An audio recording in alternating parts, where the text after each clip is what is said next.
আপন রূপে বর্ষা। মুষলধারায় বৃষ্টিতে ভিজেছে প্রাণ প্রকৃতি। তীব্র গরমের মাঝে একটু হলেও প্রশান্তির নিঃশ্বাস। তবে জলাবদ্ধতা ভোগান্তির কারণ হয়ে দাঁড়ায়।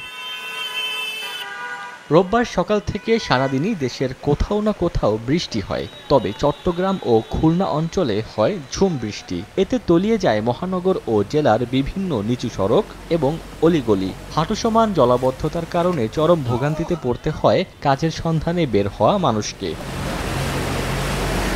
বৃষ্টির সঙ্গে ড্রেনের পচা ও দুর্গন্ধযুক্ত পানি মারিয়ে চলতে হয় তাদের। সিটি কর্পোরেশন ও পৌর কর্তৃপক্ষের উদাসীনতার কারণেই বর্ষা মৌসুমে দুর্ভোগ পিছু ছাড়ছে না বলে অভিযোগ বাসিন্দাদের। যাতায়াতের সমস্যা হচ্ছে, যদি পড়ে যাই ড্রেস ভিজে যাবে, বই খাতা ভিজে যাবে। হাঁটাচলা করতে রোড থেকে পারতেছি না, আমাদের অনেক দুর্ভোগ হচ্ছে। বৃষ্টি হলে বারবার এরকম পানি হিসে করে যাইতে হয়। ড্রেনটা চওড়া করলে তো রাস্তার জলটা চলে যেত নদীতে। মহানগর ও জেলা উপজেলা শহরের সড়কগুলো উঁচু করা, ড্রেনেজ ব্যবস্থার আধুনিকায়ন ও খালগুলো দখলমুক্ত করে খনন করার মাধ্যমে জলাবদ্ধতা থেকে স্থায়ী মুক্তির দাবি সচেতন নাগরিকদের।